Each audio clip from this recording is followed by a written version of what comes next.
Alors bonsoir à toutes et à tous. Je vous propose de prendre place pour pouvoir commencer ce conseil municipal du 21 décembre.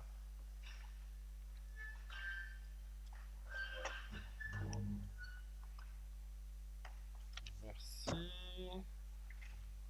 Je vous propose de nommer Madame Mayer comme secrétaire de séance. Bernard Pierre Michel, Vincent Alain, Berrier Jean Roger, Bernard Karine, Levent Bruno, Dutrieux Isabelle, Coyer Damien, Potvin Valérie, Célidonio Onotilio, Gondi Elisabeth, Manard Sylviane,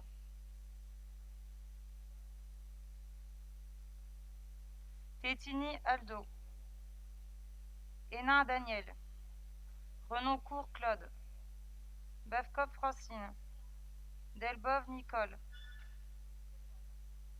Asselin Isabelle, Benguenou Amar, Ville Isabelle, Beljouri Ali, Pires Martine, Torres Isabelle,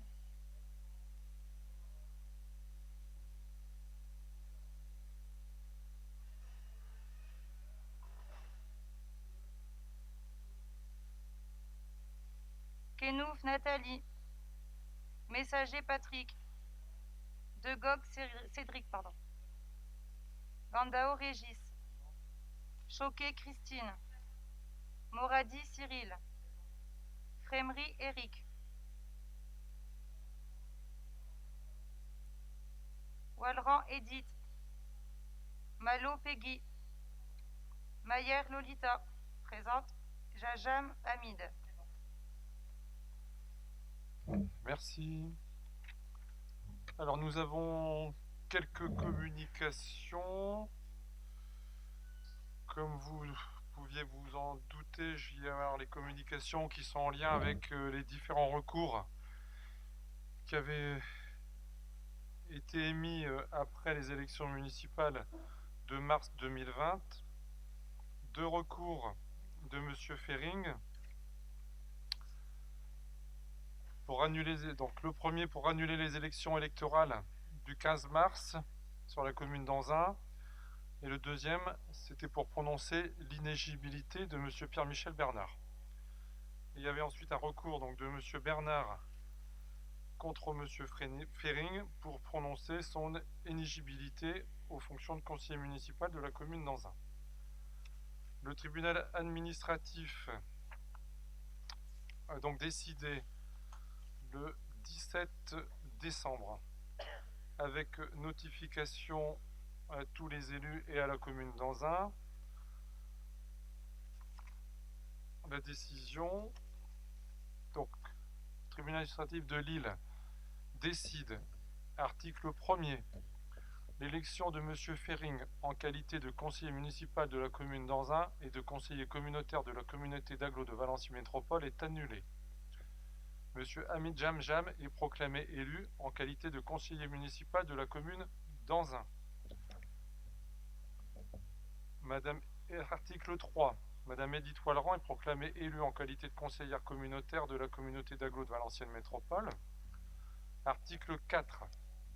La protestation de M. Fering, enregistrée sous le numéro 236-46, qui concerne donc, je rappelle, l'annulation des élections électorales de la commune d'Anzin et l'éligibilité de M. Bernard, est rejetée.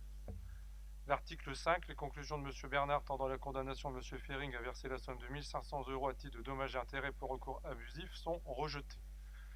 Donc pour conclure, les élections municipales sont bien confirmées. M. Bernard n'est pas inéligible. Par contre, M. Fering est inéligible selon l'article L 231 du Code électoral. Je vous rappelle que cet article ne peuvent être élus conseillers municipaux dans les communes situées dans le ressort où ils exercent ou ont exercé leurs fonctions depuis moins de 6 mois les fonctionnaires des corps actifs de la police municipale, de la police nationale. L'inéligibilité interdit de se porter candidat aux élections.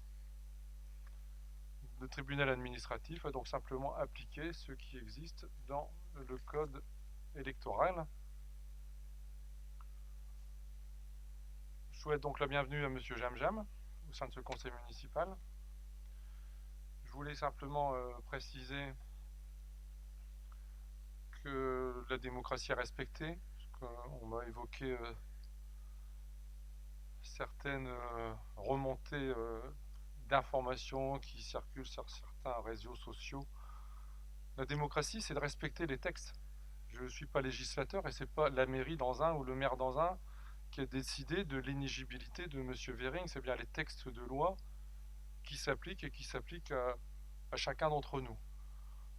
Juste pour rappeler que l'inéligibilité de M. Vering n'a pu être validée avant puisque c'est suite à un courrier reçu 4 jours avant les élections municipales, donc avant que la liste soit déposée, qu'a été évoquée donc l'éligibilité de M. Vering avec un courrier qui nous donnait tous les éléments constitués en le fait de son éligibilité, et notamment le fameux article L231 qui avait eu le même cas sur Armentières, où là la sous-préfecture avait d'emblée refusé que cette personne soit sur la liste électorale, puisque dans le cadre du service actif de la DDSP du Nord, les personnes qui travaillent dans ce service sont inéligibles sur la totalité du périmètre et donc sur la totalité du département. Et dans ce courrier donc a été donné donc la copie de l'article, la copie de l'article de presse qui était passé dans La Voix du Nord concernant Madame Macken sur les élections d'Armentières sur la liste de M. Hasbrook, la confirmation donc de l'éligibilité de M. Vering sur ce courrier. Et il était demandé, donc Monsieur le maire, je vous demande de faire le nécessaire pour respecter la démocratie, les textes de loi et empêcher donc l'élection de Monsieur Vering. C'est pour ça qu'il y a eu donc un retour qui a été effectué de façon un peu tardive, même s'il est vrai, je peux comprendre que tout le monde soit un peu choqué et perturbé, hein, puisque c'est vrai que c'est quand même une des premières fois, là, en tout cas dans le département, c'est exceptionnel qu'une tête de liste soit annoncée inéligible après les élections. Après, rappeler simplement que c'est vrai que le doute était venu quand même pour certains lorsque était apparu le bulletin de vote où tout le monde, que ce soit sur les deux listes, avait mis sa profession, et c'est vrai que la profession sur oui, je veux changer ma ville, tête de liste, pour beaucoup, c'était un peu un gros point d'interrogation parce que tête de liste, c'est pas une profession, et certains se posaient donc des questions sur cette éligibilité ou non. En tout cas, le tribunal administratif a tranché. Comme les répètent les textes de loi, il y a bien évidemment possibilité de recours par les différentes parties, mais tous les textes semblent être assez clairs sur cet article L231 du Code électoral. Nous allons changer de thème sur les communications. On en avait quelques-unes avant le rendu donc du tribunal administratif. Pour les délégués, au SMAV titulaire, M. Berrier, M. Vincent, Mme Dutrieux. Suppléant, M. Degog, Mme Gondy. Ensuite, il y a la commission de contrôle des listes électorales. C'est un arrêté préfectoral. Donc je vous donne les élus qui font partie de cette commission de contrôle des listes électorales. Pour la liste majoritaire, Mme Manard. En suppléant, M. Renoncourt. M. Tétini. En suppléante, Mme Bavkop. M. Hénin. En suppléante, Mme Delbove. Pour les listes d'opposition, M. Frémery. En suppléant, Mme Wallerand. M. Vering. Et en suppléant, Mme Malo.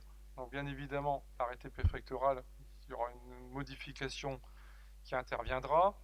Il en est de même, je vais devoir donc vous demander de me donner un nouveau président de groupe, puisqu'on a des réunions régulièrement avec les présidents de groupe, il va donc me falloir un nouveau président de groupe. Et lors du prochain conseil municipal, on va être donc dans l'obligation de remplacer dans les différentes commissions Monsieur Ferring. Donc je vous demanderai également de nous faire parvenir, soit on remplace la personne qui le remplace en lieu et place, ce qui simplifiera un petit peu les choses. Si vous avez d'autres propositions, je vous remercie de bien envoyer cela au directeur général des services, monsieur Tumrel. Dans le cadre du contexte sanitaire, je ne sais pas si je l'avais répété, mais il n'y a bien évidemment pas de cérémonie de vœux à la population. Il y aura probablement, habituellement, il y a toujours un conseil municipal que mi-mars, voire deuxième quinzaine de mars. Il y aura peut-être un conseil municipal au mois de février. Le projet d'école du centre sur le site actuel du collège Jules Ferry, compte tenu que le collège Jules Ferry va se délocaliser logiquement pour cet été et que le projet école du centre est en train d'avancer. S'il y a lieu de lancer un concours d'architectes assez rapidement pour ne pas perdre de temps, il y aura peut-être lieu donc de faire un conseil municipal au mois de février. On vous tiendra donc au courant dès que cette date sera fixée. Et enfin, dernière communication, où bon, les personnes qui suivent un peu les actualités sont au courant, mais il fallait absolument que l'information passe ici au conseil municipal en information pour les habitants de la ville. Il y a une communication donc qui a été faite avec le président de la communauté d'agglo de Valenciennes Métropole, avec le vice-président de la culture et moi-même, en tant que maire d'Anzin, sur la fermeture du théâtre d'Anzin, avec un projet de réhabilitation très très lourde, bien plus lourde que ce qui avait été évoqué dans un premier temps. Fermeture qui est aussi plus rapide que ce qui était prévu. Fermeture plus rapide pour des raisons de dégradation plus rapide que prévu du bâtiment, avec notamment l'épisode de la Covid-19 où le bâtiment n'a pas fonctionné comme il aurait dû fonctionner et où donc certaines installations se sont dégradées.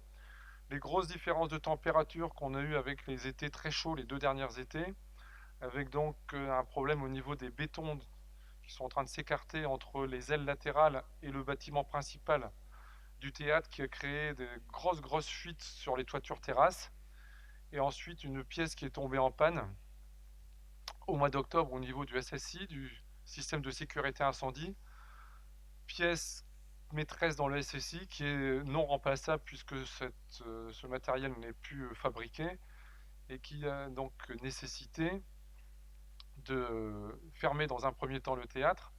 Donc deux options étaient possibles, soit lancer un appel d'offres, parce que si on changeait le SSI, il faut changer tout le système électrique du théâtre, réparer comme on pouvait la structure qui est en train de bouger, et donc repartir donc de toute façon sur une fermeture de 12 à 18 mois, pour réouvrir au bout d'un an, pour refermer pour la grosse réhabilitation du théâtre. Il a donc été décidé et validé donc avec toutes les personnes concernées, puisque le bâtiment, je le rappelle, depuis 2 ans maintenant, appartient à la communauté d'agglo de Valenciennes Métropole, de fermer la structure, de lancer toutes les analyses, de se projeter déjà sur une réhabilitation lourde et bien plus lourde que ce qui avait été acté dans un premier temps, puisque cette réhabilitation risque de coûter aux alentours de 20 millions d'euros pour réhabiliter la totalité de la structure, en rappelant que ce théâtre date des années 1930, qu'il est classé Art déco et qu'il y aura bien évidemment des structures à maintenir sur site et avec intervention de l'architecte des bâtiments de France notamment, et une étude patrimoniale spécifique qui va être menée dès 2021 pour ensuite partir sur la sélection de la maîtrise d'œuvre, étude de conception, et rentrer donc sur une phase de travaux fin 2023 pour 18 à 24 mois de travaux. On rappelait que la saison culturelle du théâtre, qui avait été déjà validée, se poursuivra, ce qu'on appelle hors les murs, donc la saison va se poursuivre sur des bâtiments qui appartiennent à l'agglo, je pense au Phénix, au Boulon, et sous toutes les structures communales sur l'agglo, par exemple les Nymphées à Aulnoy, l'espace Barbara à Petite Forêt, la MJC de Saint-Solve, et éventuellement d'autres structures qui viendraient se greffer et qui pourraient accueillir des spectacles qui auraient dû avoir lieu sur ce théâtre dans un, qui, je rappelle, est quasiment de 1200 places. Et donc une restructuration qui va être très conséquente. En communication, j'ai fait le point. Pas d'intervention particulière. On passe aux décisions administratives qui ont eu lieu depuis donc le dernier conseil municipal. Sur les décisions, y a-t-il des questions? Il n'y a pas de questions. On passe aux différentes délibérations. La première délibération, c'est M. Berrier qui va nous présenter. C'est une suite des délibérations qui sont déjà passées au précédent conseil municipal. C'est la dissolution du syndicat intercommunal de la région Anzin-Rhêne-Beuvrages, le SIARB. Monsieur Berrier. Merci, monsieur le maire, chers collègues. Comme vous l'avez déjà laissé entendre au dernier conseil municipal, les présidents des deux agglomérations, en fonction de la loi NOTRe, ont fait le choix de dissoudre le syndicat d'assainissement de Anzin-Beuvrages, Rhême, Aubry, Petite Forêt. Donc je vais vous passer les vues et les considérants. Il y en a 3 pages.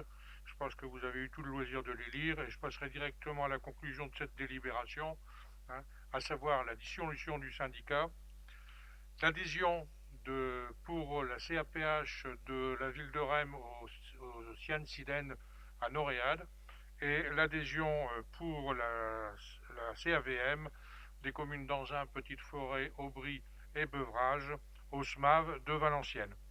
Donc il est proposé au conseil municipal de ratifier cette décision, d'acter les décisions du comité syndical du 12 novembre 2020 du Cian-Siden approuvant l'adhésion de la commune de Rhême, de la communauté d'agglomération des Portes du Hainaut, d'acter la décision du conseil communautaire de la CAVM pour l'adhésion des 4 communes au SMAV, d'acter, sous réserve de la dissolution du SIARB, le transfert des compétences, donc assainissement, eau usée et eau pluviale, d'acter la décision de la CAVM de réserver, sous réserve de la dissolution du SIARB, l'extension de l'adhésion de la commune, l'extension de l'adhésion de la communauté d'agglomération de Valenciennes au syndicat mixte d'assainissement de Valenciennes pour le périmètre de nos communes, d'acter que les conditions de transfert du personnel du SIARB sont actées dans la convention ad hoc selon les modalités supradéfinies, d'acter les contrats attachés à chacune des compétences ainsi transférées, de demander à M. le sous-préfet de Valenciennes de bien vouloir adopter l'arrêté requis et de demander toujours à M. le sous-préfet de Valenciennes qu'en cas de difficulté de passation des conventions entre les structures d'accueil de compétences transférées du SIARB à l'issue de la dissolution pour la répartition du personnel, des biens et des moyens, ainsi que de l'actif et du passif du SIARB, de désigner un liquidateur et d'autoriser M. le maire à prendre tous les engagements juridiques et comptables afférents à cette délibération, puis à signer tous les documents en découlant. Voilà, M. le maire, à moins qu'il y ait des questions. Y a-t-il des questions sur cette première délibération? Pas de questions. Qui vote contre? Abstention. Voté à l'unanimité. La deuxième délibération, c'est pour l'ouverture dominicale des commerces pour l'année 2021. Madame Potvin. Merci, monsieur le maire. La loi 2015-986 du 6 août 2015 pour la croissance, l'activité et l'égalité des chances économiques, dite loi Macron, a modifié l'article L. 3132-26 du Code du travail, en ce sens que dans les établissements de commerce de détail, où le repos hebdomadaire a lieu normalement le dimanche, ce repos peut être supprimé les dimanches désignés pour chaque commerce de détail par décision du maire prise après avis du conseil municipal. Le nombre de ces dimanches ne peut excéder 12 par an. La liste des dimanches est arrêtée avant le 31 décembre pour l'année suivante. Lorsque le nombre de ces dimanches excède 5, la décision du maire est prise après avis conforme de l'organe délibérant de l'établissement public de coopération intercommunale à fiscalité propre dont la commune est membre. À défaut de délibération dans un délai de 2 mois suivant sa saisine, cet avis est réputé favorable. Le calendrier pour 2021 a été transmis à la communauté d'agglomération de Valenciennes Métropole le 11 décembre 2020. Après concertation avec l'Union du commerce sanzinois, le calendrier complet des dates arrêtées pour 2021 est le suivant. Donc pour les commerces de détail autres qu'automobiles, les dimanches du dernier trimestre 2021, et pour les commerces automobiles, les dimanches proposés correspondant aux actions commerciales des différents constructeurs, type porte ouverte, les dimanches 17 janvier, 14 mars, 30 mai, 13 juin, 19 septembre et 17 octobre 2021. Sur ces bases, il est demandé au conseil municipal de bien vouloir autoriser monsieur le maire à donner un avis favorable sur le calendrier complet des dates arrêtées pour 2021.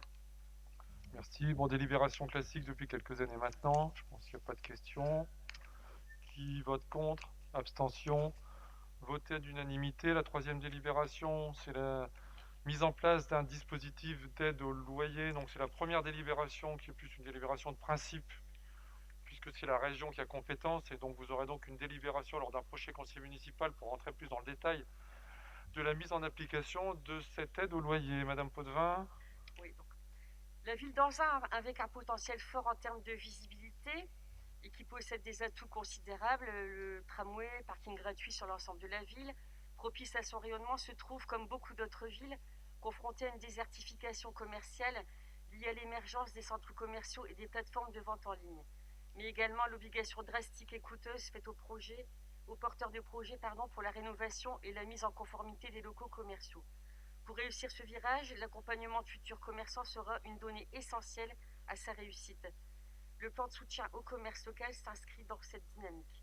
Alors, l'article L 1511-3 du Code général des collectivités territoriales permet aux communes de soutenir la création et l'extension d'activités économiques par la prise en charge d'une partie du loyer. Il convient de préciser que le dispositif que la ville souhaite mettre en place s'inscrit dans les articles L 1511-3, R 1511-4, R 1511-4-3 et R 1511-10 à R 1511-16 du CGCT, qui constitue un cadre à l'intervention de la commune. Ce cadre s'inscrit lui-même dans le décret 2014-758 du 2 juillet 2014, qui place donc la ville d'Anzin dans le périmètre des zones d'aide à finalité régionale et prévoit des limitations au cumul de ces aides. Ce dispositif doit être compatible avec le schéma régional et de développement économique, ainsi qu'avec les aides mises en place par la communauté d'agglomération. Il devra donc être présenté à ces deux instances. Dans ces conditions réglementaires, il est proposé d'appliquer ce dispositif au sein de la commune d'Anzin. La loi permet un accompagnement à la création de nouvelles activités économiques et délègue aux communes le soin de définir avec plus de précision les conditions d'attribution de versement, d'annulation ou de remboursement des aides ainsi versées. Il appartiendra à la commune de choisir les montants et les modalités de versement de cette aide, ainsi que son périmètre d'application. Pour la ville d'Anzin, cette aide est essentiellement envisagée pour venir en aide au commerce local. Le choix des périmètres sera donc établi en ce sens. Il est à préciser que ce dispositif ne pourra pas s'appliquer en cas de reprise d'un fonds de commerce déjà existant. Seuls les conseils régionaux sont compétents en matière d'aide à la reprise d'une activité économique. La municipalité devra définir les conditions d'éligibilité du projet économique, les conditions d'éligibilité du local, les modalités de versement, d'annulation et de remboursement de l'aide, la composition de la commission d'attribution et son mode de fonctionnement. Les modalités d'application de cette aide seront proposées lors d'un prochain conseil municipal. Il est demandé au conseil municipal de valider le principe de mise en place de ce dispositif et d'autoriser monsieur le maire à soumettre ce projet à l'avis de la communauté d'agglomération et du conseil régional. Merci. Y a-t-il des questions? Non plus. Ça rentre dans ce qu'on a déjà évoqué lors du précédent conseil sur la suite du guichet unique du commerce, et c'était donc de toute façon un 2 ans d'engagement sur ce mandat. On passe au vote dans ce cas-là. Qui vote contre? Abstention? Voté à l'unanimité. La quatrième délibération, toujours le commerce, adhésion et prise en charge de la plateforme Mes commerçants du Grand Hainaut. Madame Potvin. Merci, monsieur le maire. Alors, la Chambre du commerce et d'industrie du Grand Hainaut a lancé un site e-commerce baptisé Mes commerçants du Grand Hainaut, permettant l'achat de produits en ligne et la réservation de services de commerçants locaux.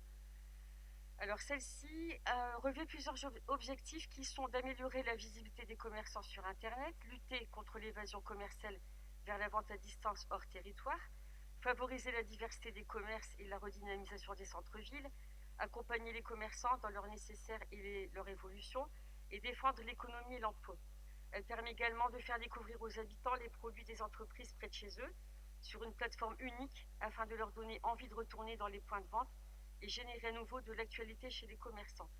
Cette plateforme gérée par la CCI du Grand Hainaut, mais alimentée par les commerçants adhérents, permet de mettre en ligne des articles ou des services régulièrement. Les clients ont la possibilité de commander en ligne, de retirer des achats en magasin ou de se faire livrer gratuitement. Dans sa volonté d'accompagner les commerçants hansinois qui, depuis le mois de mars, traversent une période très difficile liée à la pandémie de la Covid-19, et afin de permettre à ces derniers de bénéficier d'une plus grande visibilité, notamment par la vente en ligne, qui devient maintenant un élément incontournable, la ville d'Anzin propose de les accompagner en prenant en charge le coût de l'adhésion, qui est de 50 € hors taxe pour la première année, ainsi que le coût de la cotisation mensuelle de 30 € hors taxe pendant 6 mois. Sur ces bases, il est demandé au conseil municipal de bien vouloir autoriser monsieur le maire à signer la convention que vous trouverez en annexe avec l'association, de procéder au versement des dépenses liées à l'adhésion, et les dépenses correspondantes seront imputées au budget primitif de 2021. Merci. Y a-t-il des questions, monsieur Jamjam?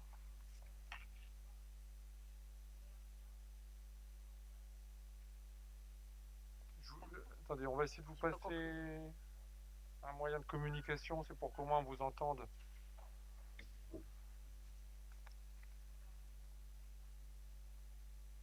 Les moyens mis en place. C'est fait.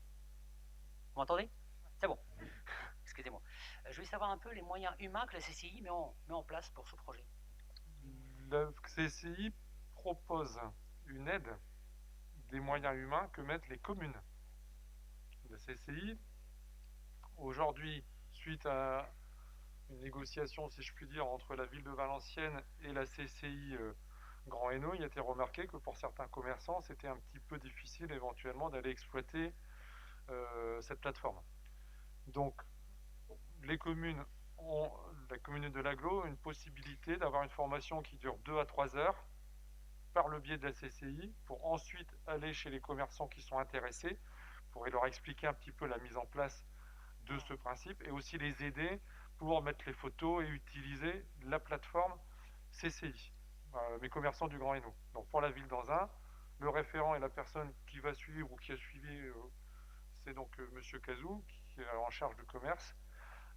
Et si jamais il y a besoin qu'il y ait un autre technicien de la ville en fonction des demandes, donc l'aide humaine va être réalisée par la commune en fait pour venir aider les commerçants qui ont quelques difficultés éventuellement avec les outils numériques. C'était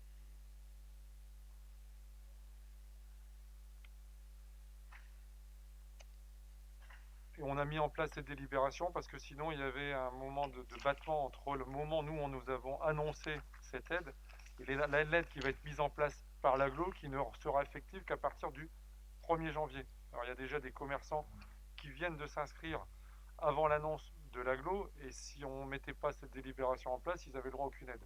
Donc c'est pour ça qu'on la passe aussi, même si certains auraient pu se dire l'Agglo fait la même chose, pourquoi vous le faites? Comme ça on est en toute transparence sur ce dossier. On passe au vote. Qui vote contre?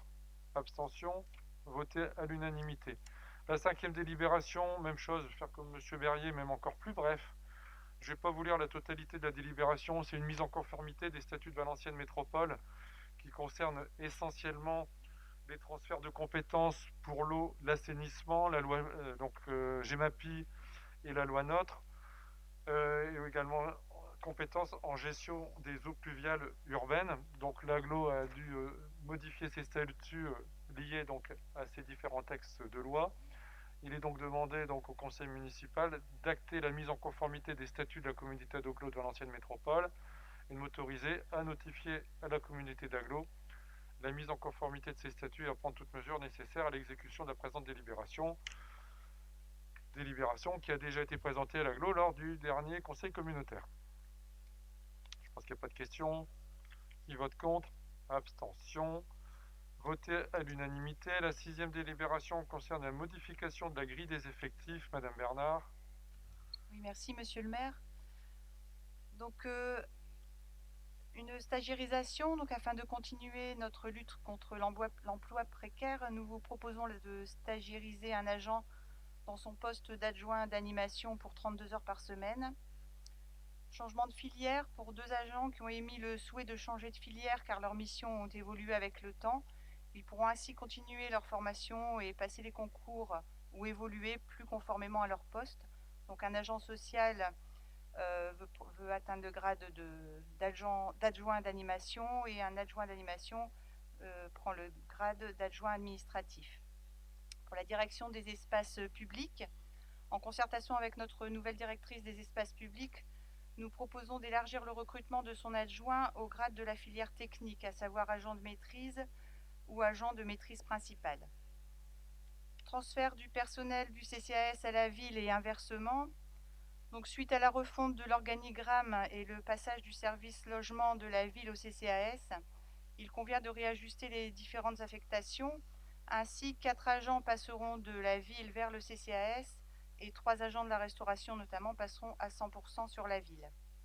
Au niveau du secrétariat général, l'actuelle assistante de notre DGS ayant émis le souhait d'une mobilité interne, il convient de procéder à son remplacement. Nous profitons donc de ce recrutement pour faire évoluer les missions qui lui seront confiées et qui correspondront au mieux aux besoins de M. Tumrel, notre DGS. C'est pourquoi nous ouvrons ce recrutement à la filière administrative catégorie A et B, et à défaut de titulaire, nous recruterons un ou une contractuelle. Au niveau des conseillers numériques, l'accompagnement au numérique est toujours et plus que jamais une de nos priorités. Nous proposons déjà plusieurs solutions pour que nos usagers puissent y avoir accès. Dans ce cadre, nous proposons notamment des aides à domicile, mais comme vous le savez certainement, nous ne pouvons envoyer qu'une seule personne à la fois chez un particulier. Nous ne pouvons pas envoyer une seule personne chez un particulier. Donc nous avions déjà des contrats civiques pour effectuer ce travail. Et le 17 novembre dernier, grâce au plan de relance du gouvernement, on nous a annoncé le financement de 4000 postes de conseillers numériques sur le territoire, donc qui agiront sur 3 axes principaux en totale concordance avec ce que nous proposons, à savoir des ateliers d'initiation numérique, un soutien au dispositif facilitant la formation des habitants et l'accompagnement des usagers dans leur démarche administrative avec des outils simples et sécurisés. Nous aurons bien sûr la possibilité de recruter nous-mêmes le ou les conseillers numériques. La prise en charge pour 2 ans est de 100%. Les candidats seront assurés d'avoir une formation certifiante. Nous aurons également à disposition des outils pédagogiques et techniques. Par ailleurs, il nous sera demandé un suivi assez strict de l'activité sous forme d'un reporting mensuel sur les activités réalisées, trimestriel sur la consommation de la subvention et semestriel sur les conditions d'accueil des conseillers.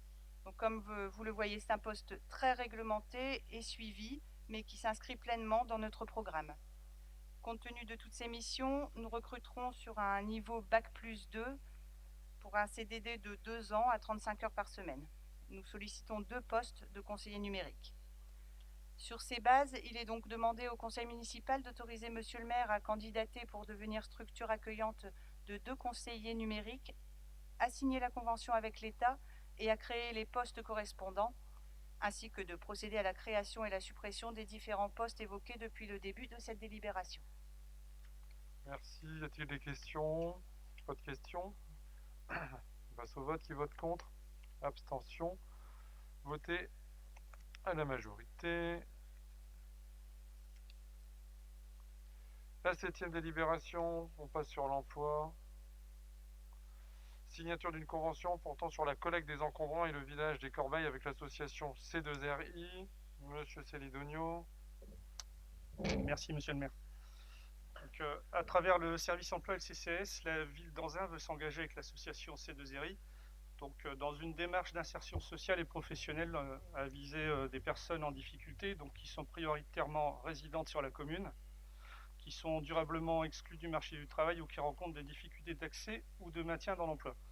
C'est une démarche donc, qui porte sur le vidage des corbeilles de la commune, qui porte également sur la collecte des déchets de type encombrant, donc de type dépôt sauvage sur le domaine public communal.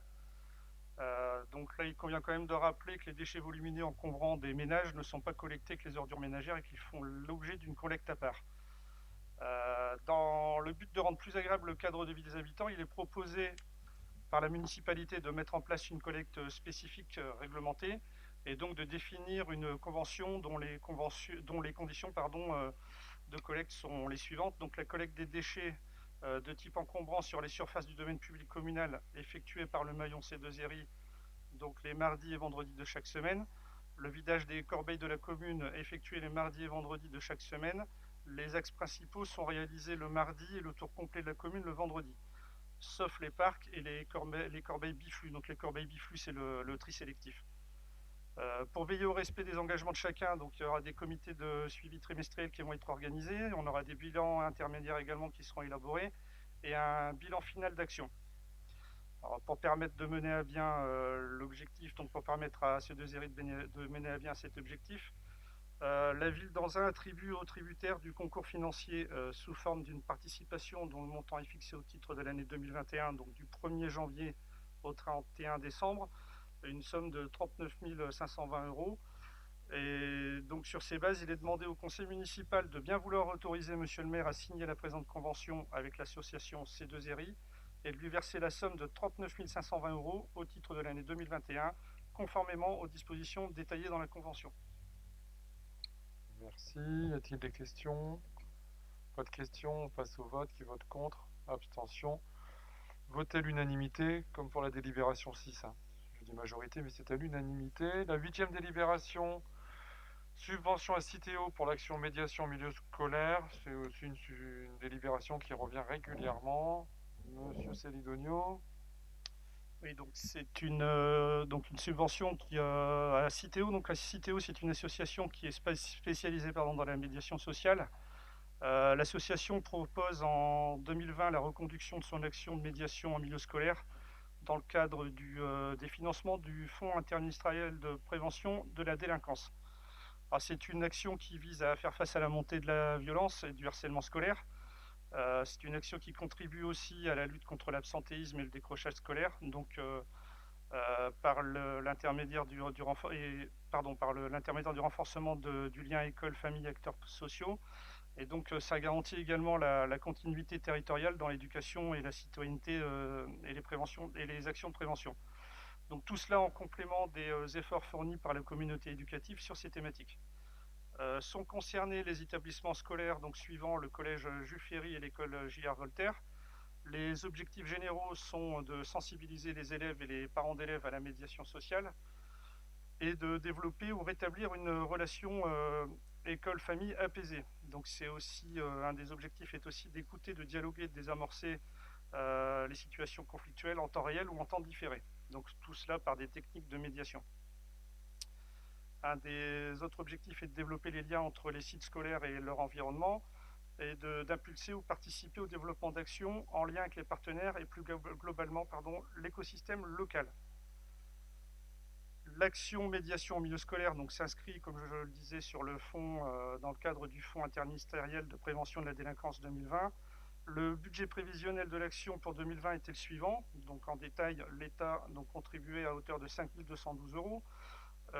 Les autres subventions étaient de 20 349 €, autres ressources 7 554 €. La ville d'Anzin à hauteur de 2 900 €, ce qui faisait un total de 36 515 €. Donc, en raison du départ d'un des médiateurs, du médiateur scolaire de l'association et du contexte sanitaire, l'action n'a pas pu être menée jusqu'au bout, donc sur l'année complète. Donc, sur ces bases, il est demandé au conseil municipal d'autoriser monsieur le maire à accorder à Citeo une subvention de 2 000 € pour l'action médiation en milieu scolaire 2020. Merci. Y a-t-il des questions? Pas de questions. Qui vote contre? Abstention. Voté à l'unanimité. La 9e délibération. Reconduction de l'adhésion au comité local d'aide au projet. Monsieur Celidonio.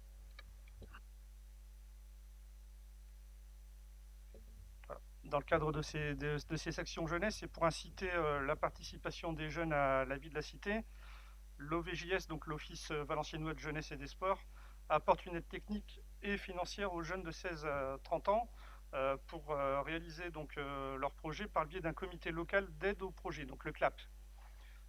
Ces projets donc sont accompagnés par un conseiller du CLAP et peuvent être donc des projets culturels, des projets de solidarité, donc qu'ils soient nationaux ou internationaux, des projets sportifs, des projets d'insertion, des séjours autonomes du type vacances, séjours culturels et sportifs.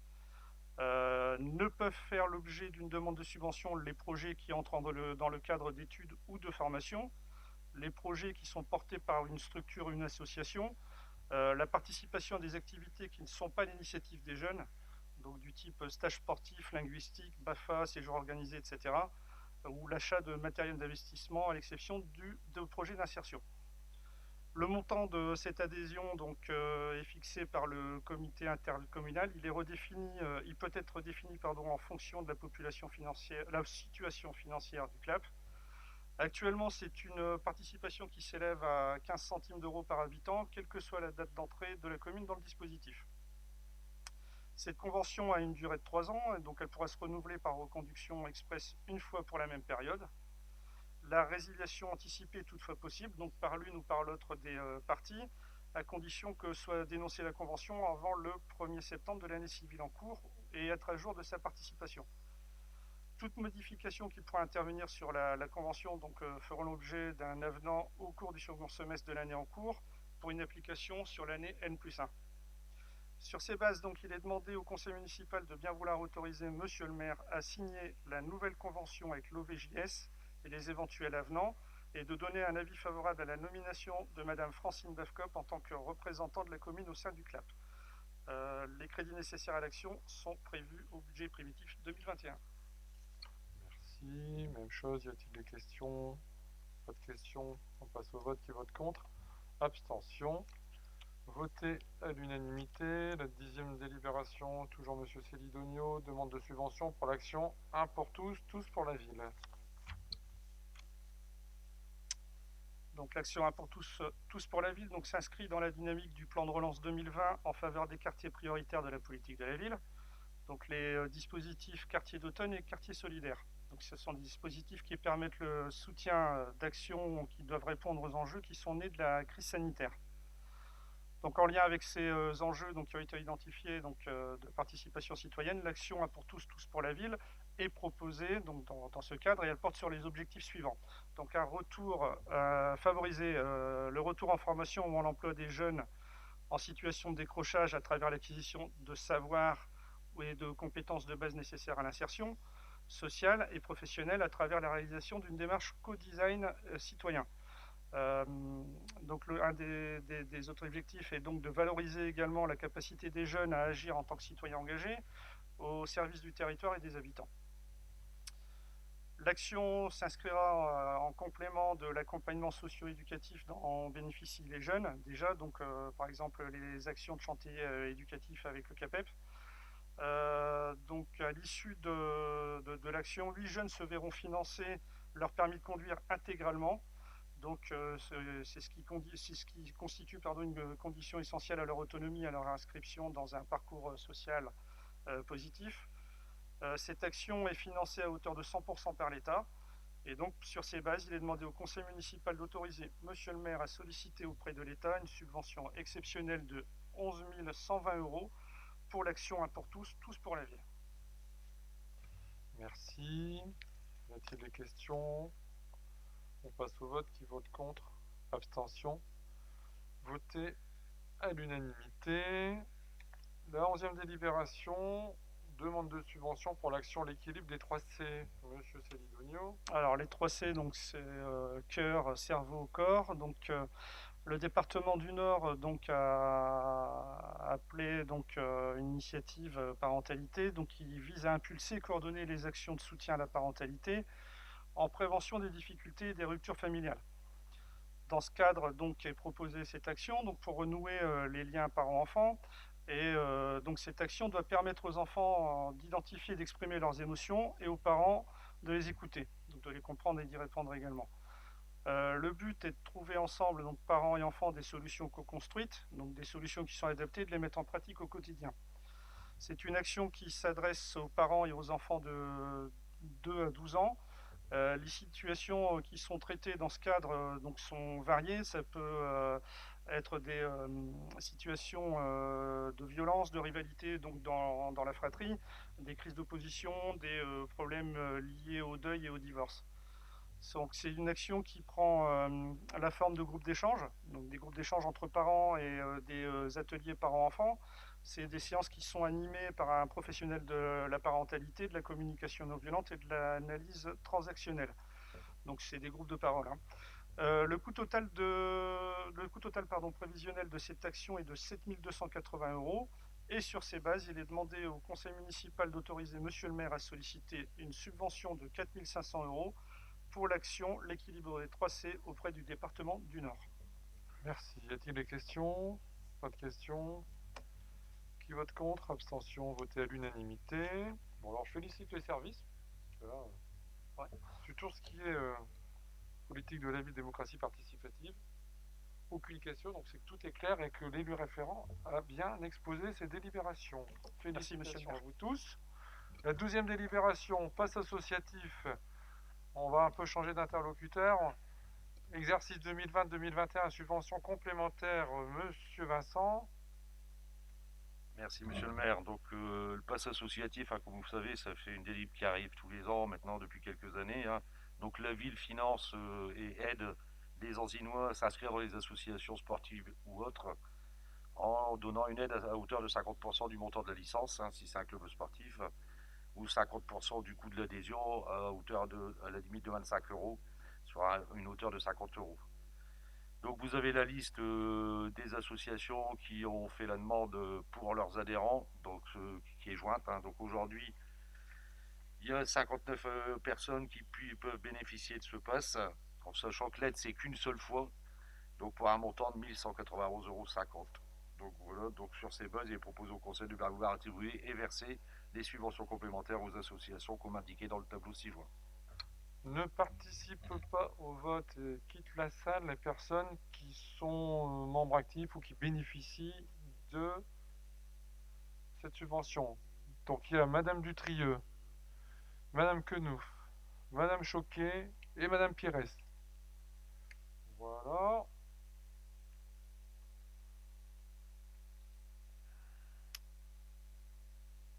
On peut passer au vote. Qui vote contre? Abstention. Voté à l'unanimité des présents. Voilà, c'est bon. Vous pouvez revenir. Ça vous a permis de dégourdir un peu vos jambes.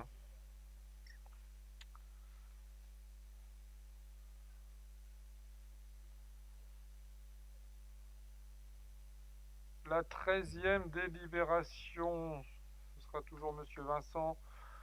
Protection juridique du chemin de grande randonnée de pays situé sur le territoire de la ville d'Anzin, GRP bassin minier. Merci monsieur le maire. Donc pareil, donc le département favorise le développement maîtrisé des sports et de nature. Donc en fait, ils ont déterminé des chemins de grande randonnée sur tout le territoire donc, du département. Donc en fait, il y a un chemin de randonnée qui passe, qui a été validé par le département sur notre commune. Donc il demande à la ville de s'engager au niveau de ces chemins à ne pas, si demain on devrait les détruire, donc ne pas les détruire, ne pas les enlever, sauf si vraiment cas exceptionnel, il peut arriver à un moment donné qu'on est obligé de le couper, mais dans ces cas-là, on s'engage à ce que ce chemin soit détourné et qu'il n'y ait pas de rupture. Donc voilà, donc c'est d'émettre un avis favorable au tracé proposé. Donc vous avez le tracé 6 juin à côté avec les noms des rues et c'est par moment c'est que des parcelles, le chemin passe sur des parcelles. Donc d'inscrire les voiries concernées au plan départemental des itinéraires de promenade, de randonnée, et d'autoriser le département du Nord à réaliser le balisage des itinéraires conformément à la charte officielle du balisage et de la signalétique. Voilà. Donc ça concerne le tracé de la boucle UNESCO qui est sur la ville d'Anzin. Je pense qu'il n'y a pas de questions. Qui vote contre? Abstention. Voté à l'unanimité. La 14e délibération, club coup de pouce, CLEM, demande de subvention et rémunération des intervenants. Madame Gondier étant absente, c'est Monsieur Vincent qui présente la délibération. Merci, monsieur le maire. Donc, pareil, délibération habituelle, hein, c'est donc les coups de pouce Clem et les coups de pouce Club.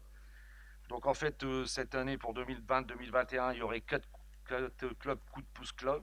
Donc, c'est des clubs de langage qui concernent les maternelles et 3 clubs de coups de pouce Clem, donc clubs de lecture, d'écriture et de mathématiques qui seront mis en place. Donc, ça, c'est pour les primaires, pour la période de novembre à juin 2021. Donc ces clubs vont permettre d'accompagner et renforcer l'apprentissage de 35 enfants, dont 20 scolarisés en maternelle et 15 en élémentaire.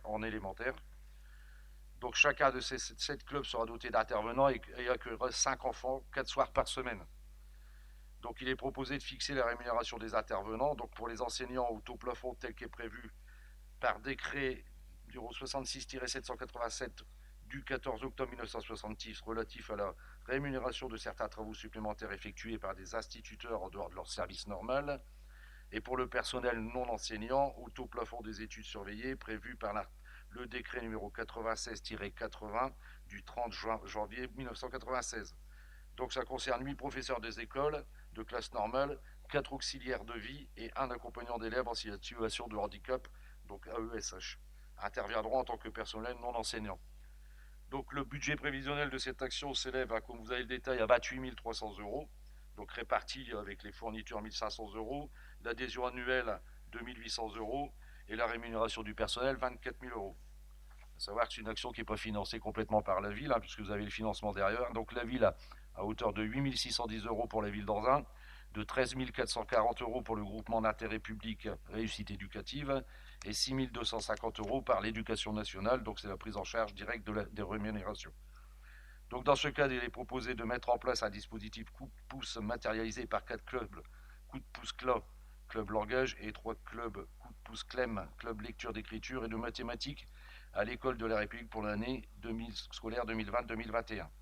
Donc de fixer la rémunération des intervenants au taux plafond tel qu'il est prévu par le décret 66-787 du 14 octobre 1966 pour le personnel enseignant et le décret numéro 96-80 du 30 janvier 1996 pour le personnel non enseignant. Donc renouveler l'adhésion à l'association coup de pouce et régler l'adhésion annuelle correspondante et solliciter une subvention d'un montant de 13 440 € auprès du GIP. Juste pour préciser, hein, que le GIP Réussite éducative est une émanation de l'AGLO, hein, donc c'est l'AGLO qui participe financièrement à ces clubs qui ont vraiment prouvé leur efficacité, et je suis un fervent défenseur de ces coups de pouce. Y a-t-il des questions? Qui vote contre? Abstention, voté à l'unanimité. Alors on va passer à Monsieur Coyer, je pense que maintenant... non, c'est moi celle-là. Et après, c'est Monsieur Coyer. Alors, 15e délibération, c'est la convention financière concernant le poste de coordinateur du CISPD, Conseil intercommunal de sécurité et de prévention de la délinquance. Délibération que l'on passe aussi régulièrement. Pour l'année 2021, le poste de coordinateur sera porté par la ville de Beuvrages. Le président du CISPD change régulièrement. Donc, c'était donc la ville d'Anzin qui était porteur du CSPD jusqu'au 31 décembre. Ce sera donc la ville de Beuvrages. Il convient donc de fixer la participation financière des 4 communes membres du CISPD par le biais d'une convention financière. Je rappelle les 4 communes: Beuvrages, Petite Forêt, Rem et donc Anzin. Donc la convention a vocation de rappeler les missions qui incombent au coordinateur, conditions d'emploi, l'assiette des dépenses pour ce poste, les actions envisagées dans le cadre du CISPD. Donc ces actions vont être retravaillées prochainement et vont se présenter éventuellement ultérieurement. Là, on est reparti sur une partie des actions de 2020 qui n'ont pas été réalisées compte tenu de la crise sanitaire, et de déterminer la part à charge de chaque commune, et donc demander de bien vouloir m'autoriser à signer cette convention financière qui concerne le poste de coordinateur CSPD. Actuellement, on n'a plus de coordinateur CSPD, un recrutement est en cours, et commission de recrutement aura lieu mi-février en présence donc du responsable de la police intercommunale, M. Gouget, et des 4 maires. Y a-t-il des questions sur cette délibération? Pas de questions. Qui vote contre? Abstention, voté à l'unanimité. Cette fois-ci, je laisse la parole à Monsieur Coyer. C'est pour la convention relative à la mise en œuvre de la verbalisation électronique sur le territoire des communes Anzin, Reims, Beuvrages et Petite Forêt. Merci Monsieur le maire. Donc par rapport à la création de cette police pluricommunale au 1er janvier, il a été nécessaire donc de signer cette nouvelle convention qui régit notamment donc les mesures en rapport avec la verbalisation. Le projet de convention annexe à la présente donc délibération a pour objet de définir les conditions du processus de verbalisation électronique sur le territoire des 4 communes. Parce qu'aujourd'hui, donc, c'est pas possible, chaque commune étant indépendante. Donc, c'est pour harmoniser l'ensemble des 4 communes sur ce principe de verbalisation.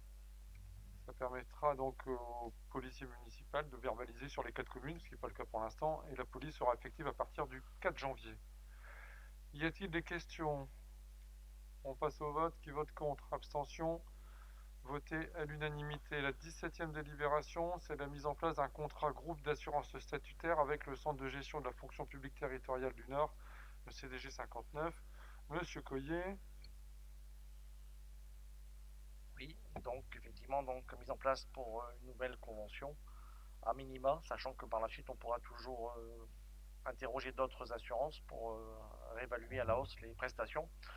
À ce jour, donc, cette convention arrive à échéance au 31 décembre 2020 et la ville a donc de nouveau donné mandat au CDG 59 pour le lancement d'une procédure de mise en concurrence visant à conclure un nouveau contrat groupe d'assurance statutaire. La CNP Assurance a retenu à l'issue de cette consultation propose donc dans le cadre des assurances statutaires de la ville les éléments suivants. Donc décès 0,15%, accident de service, maladie professionnelle sans franchise 1,30% et maternité sans franchise 0,30%.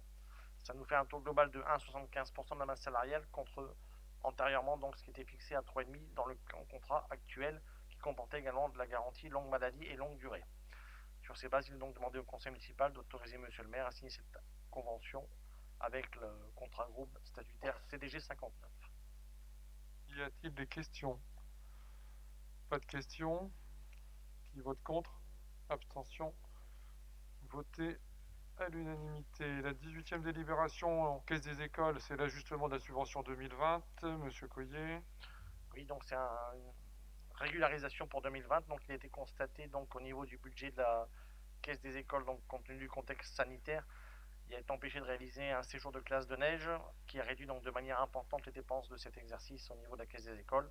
Sur ces bases, il est donc proposé au conseil municipal de modifier le montant qui était initialement loué à la caisse des écoles et donc de le fixer, de le ramener à 90 000 euros. On rappelle, c'est la dernière année de fonctionnement de la caisse des écoles, puisqu'à partir de l'année prochaine, le budget qui était lié avec la caisse des écoles est remis sur le budget école direct de la ville. On aura une meilleure visibilité des dépenses qui sont vraiment réalisées sur le service école. Y a-t-il des questions? Qui vote contre? Abstention? Voté à l'unanimité. 19e délibération.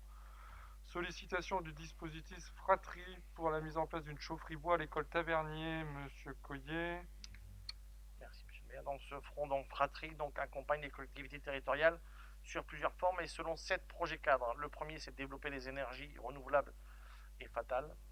Le deuxième, c'est de développer des bâtiments performants ou producteurs d'énergie. Le troisième projet, donc, c'est de doter des capacités de stockage d'énergie renouvelable et de récupération.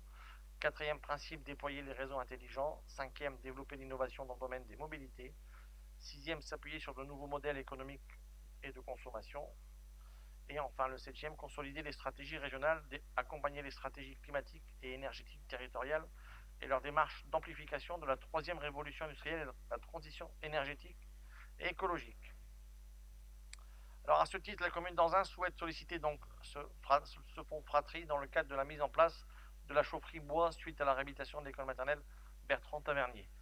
Les écoles représentant effectivement un gros poste de dépenses énergétiques de la ville. L'enjeu du projet de la réhabilitation est de réduire très significativement les consommations énergétiques et les coûts de fonctionnement qui leur sont associés. Cet effet, il est prévu l'installation d'une production de chaleur par biomasse de type bioénergie. Vous avez le plan de financement. Donc, pour un montant total de 106 583 euros, la Fratrie, donc on sollicite ce fonds pour 19 029 euros. Le fonds ENR CAVM, donc sollicité pour 48 753, la FCTVA 17 483 euros, et l'autofinancement donc de la ville pour ce projet 21 316. Sur ces bases, donc, il est donc demandé d'approuver ce projet et ce plan de financement. Y a-t-il des questions? Pas de questions. Qui vote contre? Abstention? Voté à l'unanimité. C'est vrai que c'est des délibérations qui repassent régulièrement. On a pris l'habitude depuis maintenant de nombreuses années d'essayer de trouver vraiment le maximum de financement possible. Bon, sur le fonds NRC AVM, c'est validé puisque c'est acté au niveau de l'agglo. Le fonds fratrie, si on obtient cette subvention, on est dans l'obligation de participer au minimum à 20% des frais. Donc, on serait allé chercher le maximum de subventions possible. Et là aussi, je félicite les services pour leur sagacité à aller chercher ces maximums de subventions. 20e délibération DETR 2021, isolation d'hôtel de ville, Monsieur Collier. Oui, donc la ville d'Anzin est éligible à la DETR pour l'année 2021. Cette dotation, donc, dans cette dotation, ça rentre principalement donc les travaux d'isolation de l'hôtel de ville.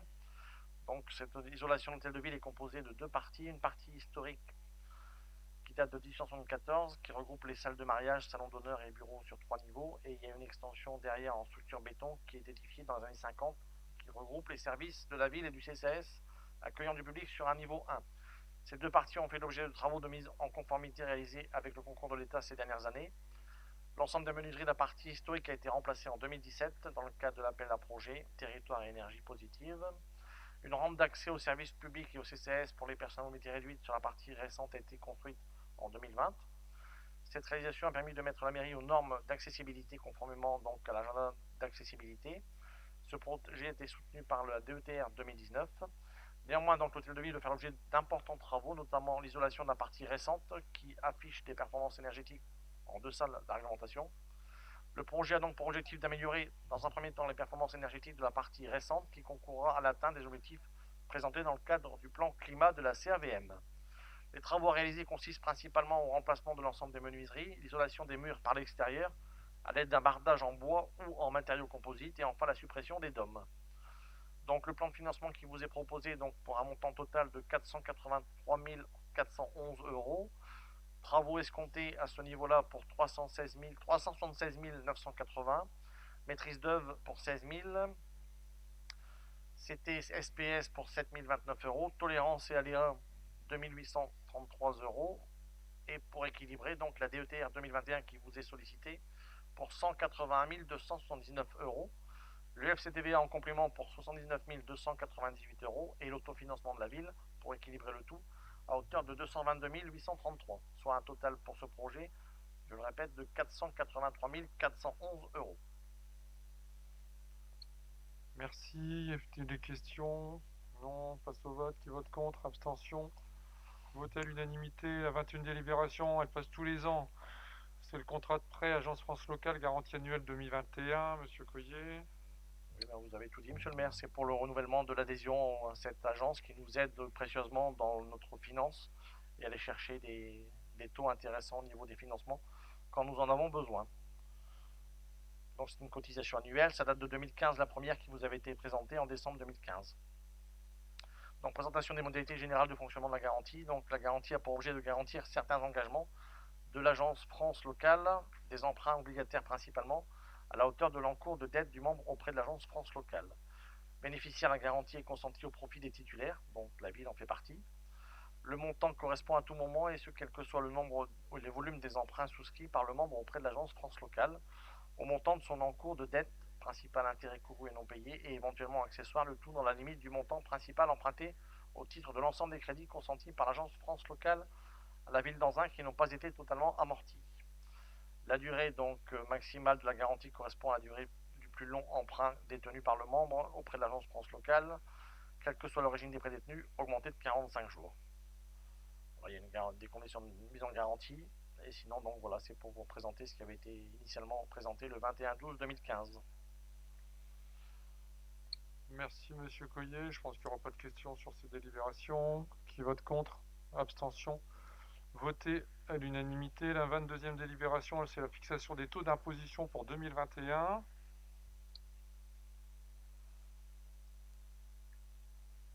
J'y arrive. C'est tellement rapide que... Convention.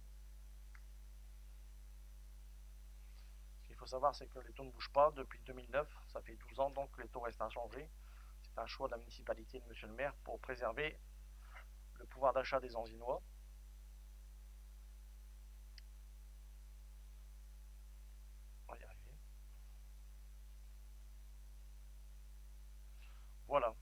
est proposé au conseil municipal un maintien des taux d'imposition 2021 à hauteur donc sur le foncier bâti 26,69 et sur le foncier non bâti 102,10%. Je rappelle que la taxe d'habitation, quant à elle, a disparu. Enfin, plus précisément, la taxe d'habitation a disparu pour 94% des Anzinois. Oui. Pour les 6% restants, le taux reste fixé à 22,79. Dans le cadre du projet de loi de finances, c'est comme avait évoqué le président de la République, pour ceux qui payent encore de la taxe d'habitation, il y aura une baisse de 30% de la taxe d'habitation pour 2021. Ensuite, sur le foncier ou même ceux qui payent encore de la taxe d'habitation, je rappelle qu'avec la disparition du CIRB, disparaît la cotisation qui était actée, fiscalisée sur la taxe d'habitation et la taxe foncière. Ce qui fait que tous les habitants vont avoir une manne financière complémentaire puisqu'ils vont payer moins d'impôts. Il y a des communes qui ont décidé de réaugmenter leur taux d'imposition pour faire que l'imposition des habitants reste au même niveau pour des raisons financières qui leur est propre. Donc je tenais à réinsister sur le fait, contrairement à ce qui avait été fait pour la taxe d'enlèvement des ordures ménagères en 2006-2007, où il n'y avait pas de taxe d'enlèvement des ordures ménagères, c'est la ville qui payait directement le ramassage des ordures. Et en 2006-2007, au moment de la création des agglos, la TEM a été créée, et donc on a impacté fortement à l'époque les Anzinois, puisque ça s'est rajouté aux différents taux qui existaient déjà. Donc là, contrairement à ce qui était réalisé avant donc, mon arrivée, une taxe disparaît, j'en crée pas une, et je n'augmente pas les taux d'imposition pour que les habitants bénéficient directement de la disparition de cette taxe. On passe au vote. Il n'y a pas de questions?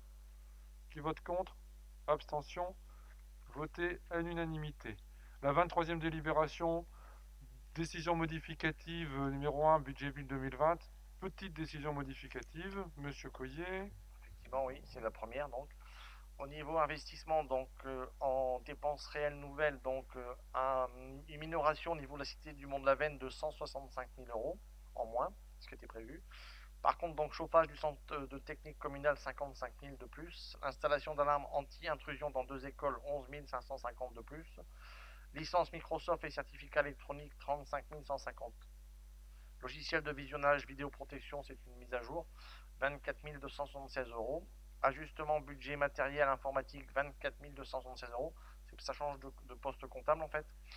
Consignation, donc 44 terre rue Joubert pour 6 600 €. L'étude accueil de la mairie pour 4 200. Et ajustement du budget audit de voirie, 2 700. Ce qui nous fait des dépenses nouvelles pour 40 300. Et donc ces dépenses sont équilibrées par un virement de la section de fonctionnement du même montant. Voyons maintenant donc en fonctionnement, donc cette modification numéro 1, des dépenses de prévention Covid, ça c'était pas prévu forcément, pour 60 000 €.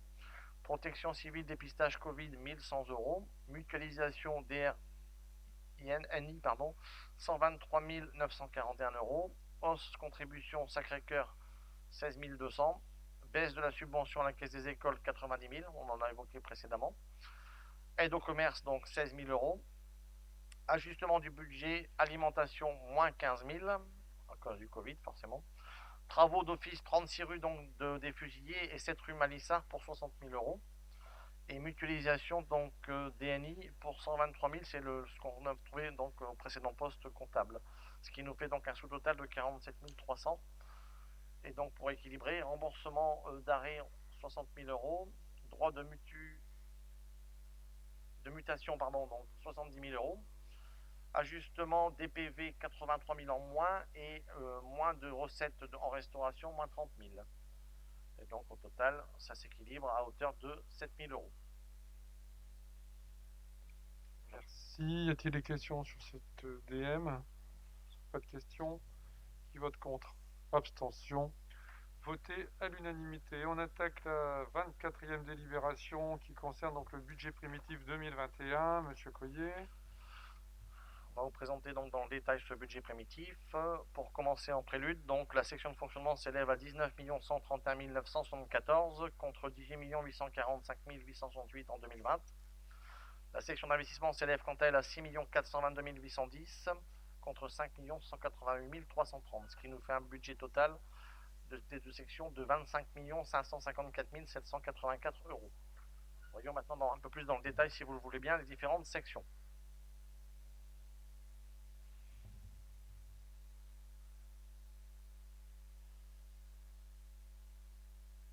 Oui.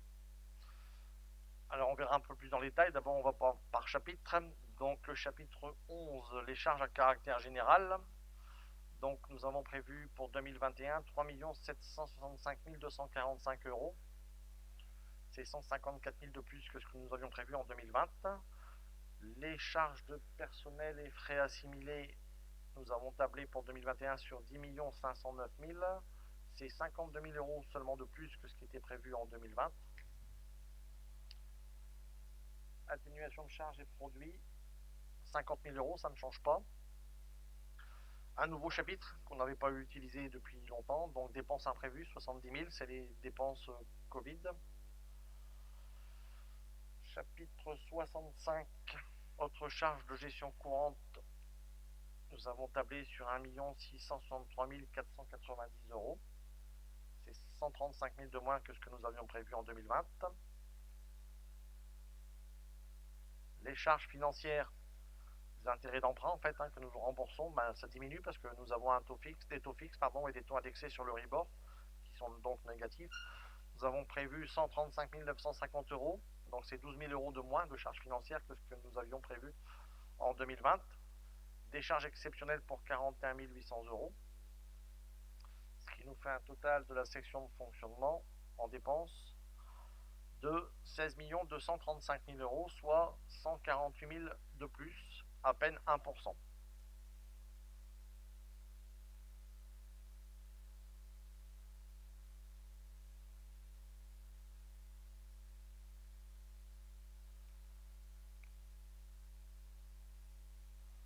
Pour faire face à ces dépenses, il faut des recettes en face pour équilibrer le tout. Donc le chapitre 13, atténuation de charges, nous avons prévu en 2021 157 000 euros pour ce chapitre. C'est 38 000 euros de moins que ce qui était prévu en 2020. Le chapitre 70, produits et services du domaine et ventes diverses, en espérant donc le Covid ne prendra pas toute l'année. Donc on a prévu 266 920 euros. C'est 5 000 euros de plus que ce qui était prévu en 2020. Impôts et taxes, 7 104 500 euros sont programmés en recettes au niveau de ce poste, ce chapitre, soit 139 000 de plus. On verra un peu dans le détail par la suite les raisons de ces augmentations, de ces baisses. Dotation et participation, nous tablons sur 11 243 114 euros. C'est 188 000 euros de plus, c'est lié principalement à la DSU. Le chapitre 75, autres produits de gestion courante, donc là on table sur 251 940 contre 262 458 en 2020, c'est 10 000 euros de moins. Des produits exceptionnels pour 8 500 euros, ce qui nous fait un total de la section de fonctionnement en recettes de 19 31 974 euros.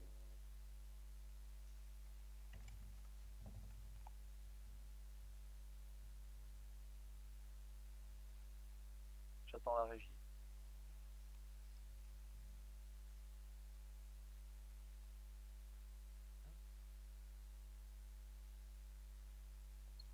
Continuez, monsieur Coyer. Oui. Dans le détail, au niveau de la session de fonctionnement, donc au niveau du chapitre 11, les charges à caractère général sont en augmentation de 4,29%. Les produits et les services sont en légère hausse du fait d'une reprise attendue des activités, comme je le disais. En effet, entre 2020 et 2021, le budget de la Caisse des écoles a été intégré aussi au budget de la ville, ce qui représente aussi une hausse de 100 000 euros de dépenses supplémentaires pour la ville. Le budget des festivités a été revu aussi à la hausse entre 2020 et 2021. Que comme vous le savez, il y a le Covid qui a annulé beaucoup de festivités, mais la ville fait son maximum avec récemment le Père Noël qui s'est promené dans les rues de la ville. Le budget du chapitre 12, charges de personnel, est en très légère hausse, 0,5%. C'est lié donc, ces principaux facteurs de hausse sont l'impact du glissement, vieillissement, technicité et l'intégration du budget Caisse des écoles que je viens d'évoquer précédemment. Le chapitre 14, atténuation de charges, est stable. Le chapitre 65, gestion courante, est en baisse du fait de l'absence de subventions à verser à la caisse des écoles. Le chapitre 66, charges financières en baisse, comme je vous l'ai indiqué, parce que les taux que nous avons sont à la baisse. Les charges exceptionnelles sont en hausse principalement du fait du soutien au commerce. Enfin, le contexte incertain encore pour 2021 incite à prévoir 70 000 € de dépenses imprévues. Le chapitre 013 est en baisse du fait de la baisse attendue des remboursements d'assurance statutaire. Les impôts et taxes sont en hausse, principalement avec la dynamique des bases. Bon, je rappelle donc que les taux sont inchangés depuis 2009, 12 années. Les dotations et participations sont en hausse, liées principalement à la DSU. La DSU représente 5 742 000 €, c'est 50% du poste de ce chapitre. Donc elle est quand même bienvenue par ces temps qui courent. Les recettes exceptionnelles restent stables et les autres produits de gestion courante sont en légère baisse. Voilà, on récupère la vidéo. Dans le détail, chapitre 11, principales dépenses électricité, donc pour la ville, 460 000 €, c'est stable. Chauffage urbain, 200 000 €, on espère 30 000 € de dépenses en moins. L'alimentation, 296 496, c'est 35% de plus qu'en 2020 par rapport au contexte Covid, toujours. Qu'est-ce qu'on peut dire d'autre? Fourniture de petits équipements, 204 505 € sont programmés contre 151 000 qui étaient programmés en 2020. Les fournitures scolaires, 63 115 contre 61 830, avec le pack pour la rentrée scolaire qui est prévu toujours dedans. Les contrats de prestation de services pour 673 042 € contre 826 000 prévus en 2020. Qu'est-ce qu'on peut dire d'autre? La maintenance pour 164 624 €. Les assurances multirisques pour couvrir tous les bâtiments pour 69 800 €. C'est 38% de plus de cotisation en plus au niveau assurance. Versement des organismes de formation, donc 60 000 € pour 2021. Alors le budget fêtes et cérémonies, donc pour 2020 revu à la baisse à 78 390 et donc nous espérons fêtes et cérémonies 195 625 € pour donc le budget fêtes et cérémonies pour l'année 2021. Transport collectif 124 970 contre 112 340 prévus donc en 2020. Voilà ce qu'on peut dire principalement au niveau des dépenses du chapitre 11. Voyons maintenant donc les recettes.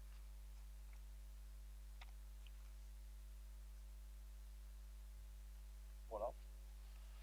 Alors au niveau des recettes en fonctionnement, donc atténuation de charges 157 000 € prévus en 2021 contre 195 000 en 2020. Opération d'ordre, donc ça c'est stable, c'est une opération comptable 100 000 €. Produits des services, donc je l'ai dit précédemment, 266 920 contre 261 000.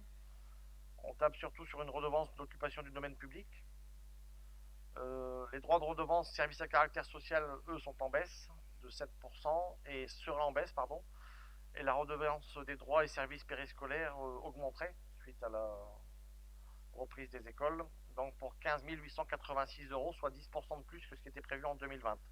Impôts et taxes, donc nous tablons sur 7 104 500 €, soit 2% par rapport à ce que nous avions perçu en 2020. Voilà. Donc ensuite, qu'est-ce qu'on peut dire d'autre? Dotation et participation, donc 11 243 114 €. La DSU, je l'ai évoqué, donc pour 5 742 452. Et la dotation forfaitaire qui est versée donc comme ça de manière forfaitaire forcément, 2 421 304 € qui est stable depuis longtemps. Le FCTVA 20 000 €.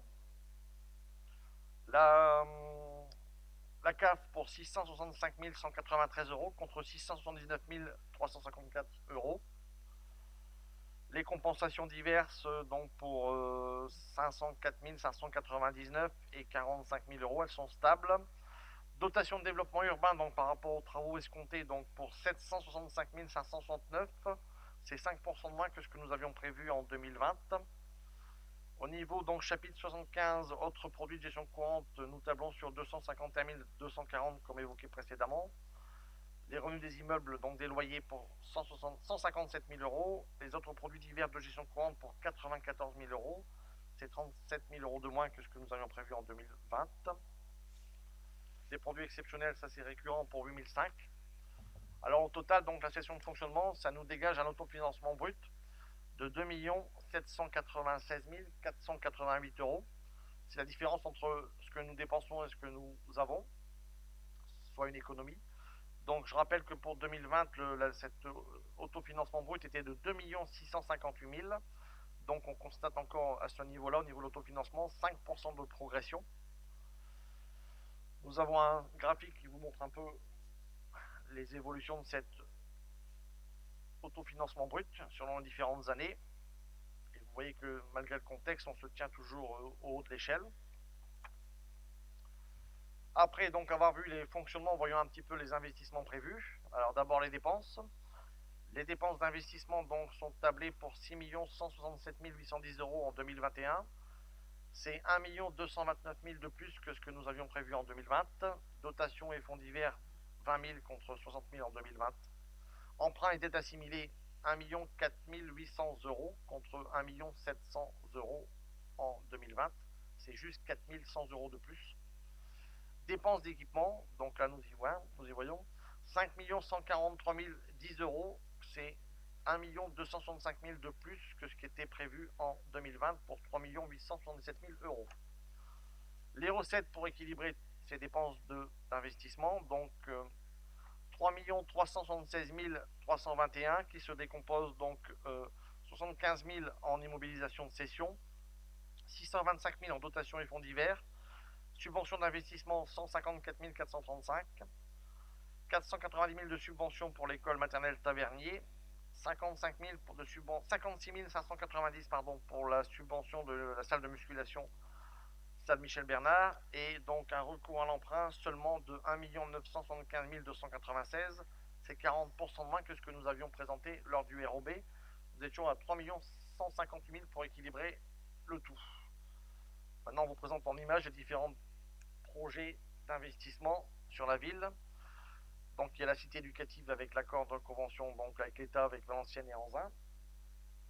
Nous avons ensuite donc le soutien au commerce, comme ça a été évoqué par ma confrère et monsieur le maire, au niveau des différentes mesures. Nous avons l'école Tavernier. Nous avions la sécurité. Voilà. La micro-cantine pour 200 000 € au niveau du Mont d'Anzin. L'école du centre-ville, première tranche pour 300 000 €. L'éclairage public, les passages piétons qui seront illuminés pour 150 000 €. Les pistolets donc à impulsion électrique pour la sécurité, la vidéoprotection. Et donc là vous avez les autres travaux pour un montant total donc d'un peu plus de 5 millions. 5 143 010 € exactement. Total des dépenses, voilà. Donc en hausse de 32% par rapport au BP 2020, par rapport au contexte du Covid principalement. L'encours de la dette, 8 606 285. C'est moins que le BP 2020. Nous étions à 9 317 000. Donc ce qui nous fait une capacité d'autofinancement plus qu'il n'en faut pour faire face à de nouveaux investissements. Puisque nous n'avons que 3 années 42 pour nous désengager totalement de nos différents emprunts. J'en ai fini, monsieur le maire. Merci, monsieur Collier. Y a-t-il des interventions? Pas d'intervention? Donc juste pour quand même signaler que c'est un budget qui est un peu dans l'épure des autres budgets, avec toujours une grosse capacité d'autofinancement et un vrai budget de relance compte tenu du contexte où on demande aux collectivités justement d'essayer d'avoir des investissements qui se fassent sur l'année 2021 avec la crise sanitaire qui a impacté fortement nos entreprises. Je pense que c'est vraiment un budget agressif, si je puis dire, qu'au niveau investissement. 5 millions, si on faisait ça sur 6 ans, ça ferait 30 millions. On avait acté qu'on en ferait 27, 28, donc on est dans l'épure de ce qu'on en avait avancé les élections municipales. Et c'est vrai que cette capacité d'endettement, de désendettement en tout cas de 3,42 € nous laisse donc des bonnes marges de manœuvre. Il nous faut absolument rester vigilant, comme on le fait maintenant depuis plus de 10 ans, sur les frais de fonctionnement pour continuer à avoir cette capacité d'autofinancement net qui reste à plus de 2 millions d'euros. Je rappelle que l'autofinancement net en 2008 était de 4 à 500 000 €. Donc chacun pourra juger du delta qui est entre les deux. On passe au vote. Qui vote contre? Abstention. 4 abstentions. Sans justificatif, mais je note qu'il y a 4 abstentions. Votez à la majorité. Merci. Je vous souhaite de bonnes fêtes de fin d'année. Et j'espère que l'année 2021 sera moins compliquée que cette année 2020. Protégez-vous toujours. Et à l'année prochaine, probablement février, sauf si on a un peu de retard, on referait au mois de mars, mais on vous tient au courant en fonction de l'évolution du projet. Et n'oubliez pas les signatures qui sont à l'entrée de la salle des fêtes. Voilà, merci, bonne soirée.